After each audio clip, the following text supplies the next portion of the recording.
for the government. And then they call it a loan. Of course, they don't print it all because most of it's checkbook money.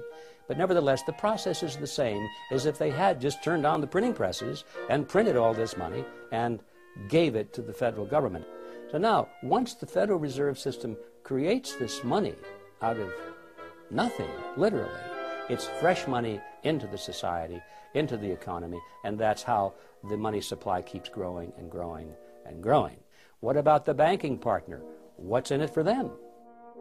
I come in and I give the bank, say, 100 ounces of gold, and the bank offers me some interest payment on that.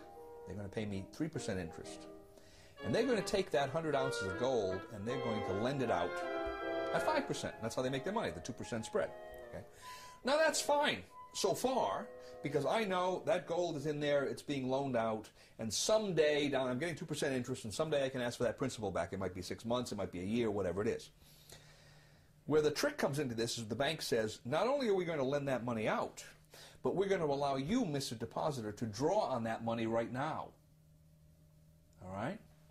Which means that they can't possibly be saying that I can draw 100% of that deposit when they've also loaned out 100% of that deposit. Now, maybe they don't loan out 100%, maybe they don't loan out 90% or 80%, but whatever it is. And that's the fractional reserve concept. They don't have enough reserves to pay out all of these obligations that they've made, especially with respect to paper currency, because usually that's the way it worked.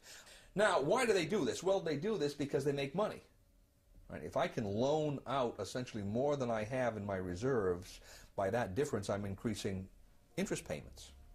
So the bankers are beneficiaries of this, and obviously the first lender, the person that receives that money, is a beneficiary because he's getting money they wouldn't have gotten otherwise, even though he has to pay interest on it. But then what happens down the line, this is the fascinating part about it. The market has set prices and wages on the basis of what it believes is the total amount of money that's in circulation. Along come the banks and they start generating new money that the market doesn't know about. It finds out about it because the money goes into circulation. So I'm the first user of this money. I've just received the loan from the bank. I'm going to go out and buy cement with it. And when I buy cement with it, cement is at the original market price. Now, as that money starts percolating into society, the market realizes there's more money than there was before. More money chasing the same amount of goods means the prices of goods go up, right? So eventually, somewhere down the line, that same cement that I just bought for $5 a pound is going to cost someone else $6 a pound. Now, if he buys that cement at $6 a pound before his income has increased commensurately, what's happening to his real wealth? He's losing real wealth, right? His costs have gone up, his income stays the same, his real wealth is decreased. Whose real wealth has increased in this transaction? Mine and the bank's, because we got the full value of the money right at the beginning. So this system transfers wealth. Somehow, you can't exactly follow it, but the principle is there. It transfers wealth from society to the creators of money. For every $1 billion that's put into the banks, I, as a commercial banker, can create an additional $9 billion and push them out into the economy as loans. Now that $9 billion based on the $1 billion, which itself was created out of nothing, all of it is just fiat money. It's created out of nothing, but the commercial banks get the bigger end of the deal, as you can see. They can create 9 for the private sector called loans, and these are genuine loans, and that is where our money comes from. That is how money is created. Every bit of it is created in this fashion. Every bit of it is based upon debt, and that debt creates money that literally has nothing behind it at all. Now this is how money is created in the Western world. And it's an amazing story. Only a very few people at the top know how money really comes into existence.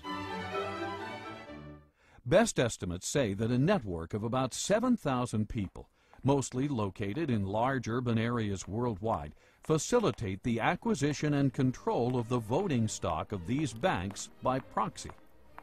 The marching orders as to where literally hundreds of trillions of dollars of monetary power will be directed are believed to be given by the 7,000 on instructions from an insider control group we estimate to number about 300.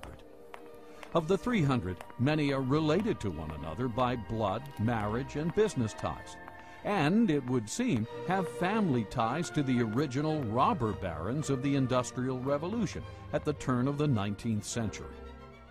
More importantly, however, most of the 7,000 involved in this group may be largely unaware of their negative effects on society.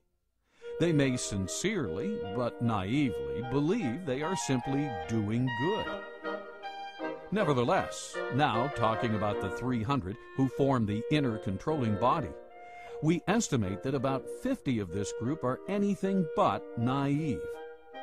Thus, having successfully established the ultimate money-making machine, the Federal Reserve System, this nefarious cartel of tyrants is in a position to literally acquire control over the assets of the world, deprive the people of all their prosperity, as Thomas Jefferson would say. This is the calculus of the situation, and this is exactly what they are doing, with a little help from their virtuous but ignorant servants in Congress, as John Adams might say. Yes, the Founding Fathers must surely be rolling over in their graves. The original intent of the Constitution is spelled out quite clearly, not only in the document, but in the immediate history that surrounds its formation. Now, Article 1, Section 10, Clause 1 limits the powers of the states. It says, no state shall coin money. States had coined money. Stops them from doing it. No state shall emit bills of credit. Now, that's one of those peculiar words. If you were living in that time, you knew what it meant. It meant essentially what we call paper money. No state shall emit bills of credit, which means that a state itself cannot create paper money, and then it can't do it indirectly by setting up some kind of a bank that's controlled by the state. Third provision in that clause is, no state shall make anything but gold and silver coin a tender in payment of debts.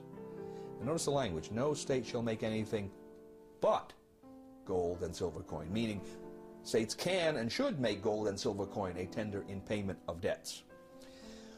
But the historical background shows absolutely clearly that paper money was not going to be allowed at the national level or the state level. And the very interesting point here is that the same people who wrote the Constitution had been, to a large extent, in control of the states and of the Congress under the Articles of Confederation during the War of Independence. These people had emitted large amounts of paper money. The states did it, Congress did it. When that Congress did it, was called the continental currency, and most people are familiar with the phrase, not worth a continental. Paper money depreciated so radically in value that it was essentially worthless.